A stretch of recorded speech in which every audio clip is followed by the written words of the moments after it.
ارمان لاړو له دې دنیا نه سره د ډیرو ارمانونو. الله دې مغفرت نصیب کړي. خو په دې موقع باندې ډیر لوی د شرم مقام دی، ډیر لوی د مرګ مقام دی هغې افغانانو ته چې هغه په لایف کې کیني او د پردیو ډمو ته، د ښځو ته، د فحاشو ښځو ته په یوه شپه باندې په لکونو لکونو روپیو ګفټینګ کوي. تاسو نه به خدای پاک پوښتنه کوي د دغې مال چې نن تاسو په ډمانو باندې الوزوئ.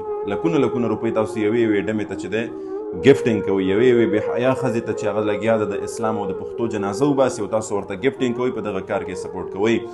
بیا ستاسو غیرت په دغسې ځای کې سیلاب ویسي کله چې په یو افغان رور باندې سخته راشي، هغه ستاسو مدد ته د اسپتال د بیډ نه لایف راځي په دې نیت باندې چې یو څوک غیرتي پښتون افغان به راپاسي کړي او زما علاج به وکړي. ای بې غیرتو شرمېدلو، تاسو دغې بې حیایۍ ته تکړه چې په ټوله دنیا کې خوره کړي. نن د هر ډم، د هر اجړه، د هر فحاش سړي او ښځې په ایډۍ باندې د افغانستان جنډۍ ابوي د پاکستان، خو ورسره به خوا کې د افغانستان جنډه لګولې په دې باندې وي چې نن د ټولو نه زیاته فحاشي چې څوک سپورټ کوي هغه دغه بې غیرته افغانان دي. الله دې د خپلو مالونو نه خلاص کړي چې دوی د خپل مالونه د اسلام خلاف استعمالوي، د بې حیایۍ په سپورټ کې استعمالوي، د پښتو خلاف یې استعمالوي.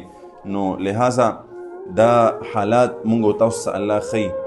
دا ځواني، دا مال حال، په دې باندې ډاډ، په دې باندې فخر نه دی پکار. د ارمان زندګۍ ته وګورئ، اول په کم حالت کې وه، وروستو کم حالت ته راورسېدله. نو الله دې د مخکې چې څومره منزلونه دي د قبر حشر ټول دې ورته الله آسان کړي، او شاته چې څومره د فامیل دی یو ځلې بیا په دغې افغانانو باندې غږ کوم چې بې غیرتو د ده خیال خو مو نه ساتلو، د ده علاج خو تاسو په صحیح طریقه ونه کړو، د ده سره خو تاسو هغسې تعاون او منډه ترړه ونه کړه څنګه چې تاسو د دې فحاشو ښځو سره په لایب کې په یوه شپه کې کوئ.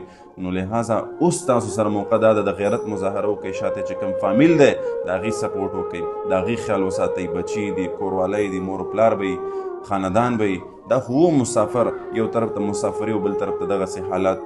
الله دې پرې ورحمېږي، شاته چې څومره فامیل دی الله دې د هغې حامی او ناصر او مددګار شي. الحمدلله زموږ انلاین کلاسز شروع شوي دي. که چېرته تاسو خپله یا خپل بچیانو ته په خپله نګرانۍ کې انلاین د قرآن زده کړې په خپل کور کې ورکول غواړئ، نو همنن زموږ سره اړیکه ونیسئ. دغه زموږ د وټساپ شمېره ده. زموږ په اکیډمۍ کې تاسو ایډمیشن کولی شئ.